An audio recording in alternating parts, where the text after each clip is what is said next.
Beijing, the Chinese capital, is the hot new destination for U.S. allies, including the president of Uruguay, who is there right now for a state visit. And all this, of course, is following U.S. President Donald Trump's dizzying foreign policy, as well as his punishing tariffs that he has placed on his U.S. allies. Now, the president of Uruguay, he arrived in Beijing on Sunday. He met with the Chinese leader, Xi Jinping, just a couple of hours ago. He is the first Latin American leader to visit China this year and the first to visit after the U.S. raid on Venezuela last month. Now, the president is there to shore up business ties. He's looking for trade opportunities, investment opportunities in China, and he is not the first person to do so. We have seen a veritable parade of U.S. allies visit China and meet with Xi Jinping in recent months. Just last month, we saw the leaders of the U.K., of Finland, of Canada,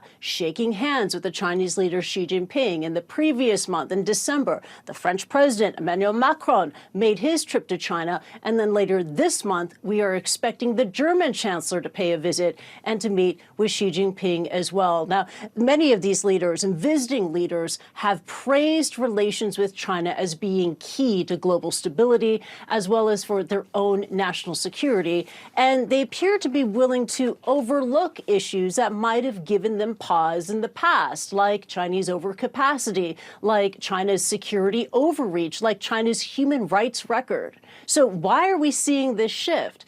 Well, many analysts say a lot of it has to do with how the United States has changed under U.S. President Donald Trump. I want to show you this bit of analysis that we received from Steve Zhang. He is with SOAS, based in London, with the director of the China Institute there. And he tells CNN, quote, "Mistrust of China remains deep, particularly over Chinese support for Russian war efforts in Ukraine.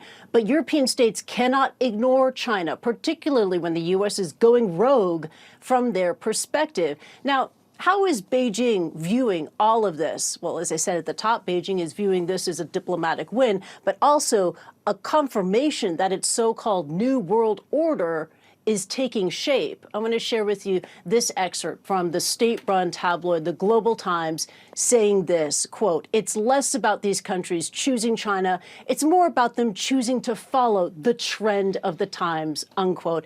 And Polo, ahead of the trend, Donald Trump has already planned to be meeting with Xi Jinping later this year.